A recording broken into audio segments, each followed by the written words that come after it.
Hey guys, so today's April 9th, and it would have been my grandmother's birthday today. My grandmother Claressie, she passed on November 30th, 2015. So it's only been 2 years, but I've been trying to make a point of, if it's either the anniversary of her death or if it's her birthday, I try to get together with my father and do something in her honor, do something that maybe she would have liked to do. Last year we got together and we had kind of like a family dinner and a movie, and we ate apple pie in her honor with ice cream because she was famous for her apple pies. So this year, I decided I wanted to do something because it was such a nice day. My father and I, we went out and went to Lincoln Center to see I'm Not Your Negro, which I thought would have been a great thing for my grandmother. Would have really liked that, especially because she was from Alabama, and Mobile, Alabama, and I'm sure that had she been alive, that would have been something that she would have wanted to see, that movie. So that's what we did today. So I'm gonna post that right after this. So we're at Lincoln Center, and we are about to go see I'm Not Your Negro, me and my dad. I'm super excited.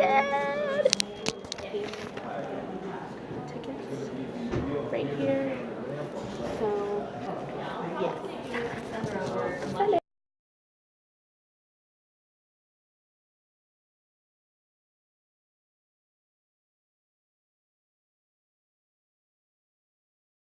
Okay, so we just left I'm Not Your Negro. Was very good documentary. I don't know that I would say it was insightful for me. I would say that it was interesting, just reiterating a lot of the stuff that, I experienced or believe in as a person of color in America. But we'll delve more into it a little later, but I thought it was really good. Really glad I saw it. And I went with my dad. See, there he is. And today is April 9th. It's my grandma's birthday, and I think she would have liked the documentary as well, because she was from Mobile, Alabama. I'm sure she would have had a lot to say on the matter. So yeah.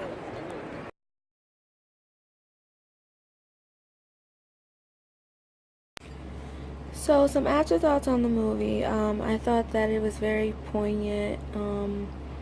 There were definitely some moments in there where I was like shaking my hands up. I think I shouted a couple times. I'm pretty sure I shouted "Amen" at the screen. I even laughed at certain stuff. It was very interesting. When the end of the movie was over, I clapped, my dad clapped, and maybe one other person clapped. I think that says a lot about the tone of the audience, that some of them sat quiet. I think that when I go to the movies, I tend to be the most vocal person in the audience. I generally tend to shout at the screen anyway when something outrageous is taking place, especially if it's from a historical aspect, or something to do with African American lives.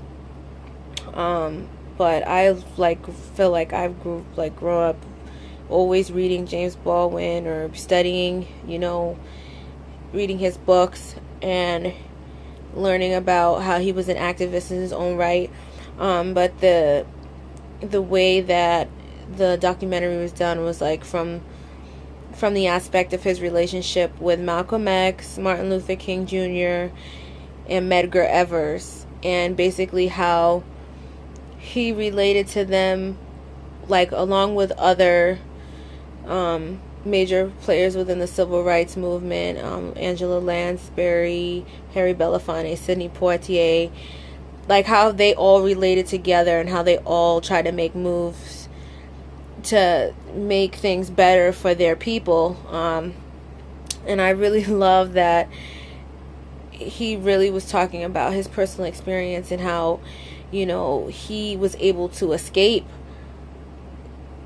the racism in America because he went to France and was free there essentially and didn't really have to put up with the things that his relatives who were here in America and in the South were dealing with, or in the North were dealing with.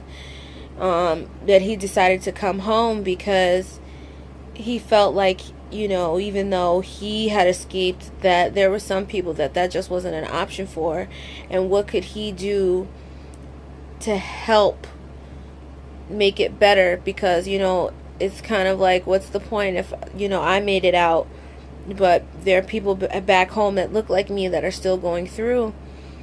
And it's just, I really think that if you can see it, you should. 60, I think we were at 65th Street in Lincoln Center, took the 1 train to 66 and walked right over. It was a very well done, put together documentary. It was narrated by, or James Baldwin's own words read by Samuel L. Jackson, which I thought was very interesting. But it was definitely a great movie. I think that if you're someone who is not a person of color, but you feel like you want to be able to understand more, I think that's a great documentary to see. I think that I'm probably going to have to go back and see it again just because there was so much that I wanted to be able to like grasp all of it. And I went with my dad, so probably going to go back again with my mom. But I was really happy that we were able to go and see this film on her birthday, on my grandmother's birthday, because I feel like had she been alive, she would have definitely wanted to see it. I know that she lived through the civil rights movement. My parents were children growing up during the civil rights movement, so I thought it was a great way to celebrate her. And then we kept it simple. We went and seen the movie, and then we went to Central Park and walked around for a little bit while daylight was still out, and we had dinner. Then we had some carrot cake because she used to make too. So I thought it was a really good way to honor her. I always try to keep it celebratory. I know it's sad she's not here and we miss her a whole lot. But I think the best way to honor her is to do it with joy. And to laugh and, you know, remember the great things about her, the things that she liked. So we always try to do something, no matter how simple it might be, just to commemorate her on a day, whether it be her birthday or the anniversary of her passing. But yeah, I think that there were so many points in the movie that I didn't touch all in this video. I think if you haven't seen it yet, you need to go see it. That's just it. Just go see it. Yeah, and then rock out during the credits because they play Kendrick Lamar during the credits. So which was hilarious too, because like I was the only person like in the movie like at the end. All the other folks were like, what is this? But you know, go see I Am Not Your Negro, now playing at Lincoln Center. You can actually Google it. All I did was Google it and screenshot the show times. But you Google it, pick the day you want to go, and it'll show you all the show times for that day. Did it real simple and easy.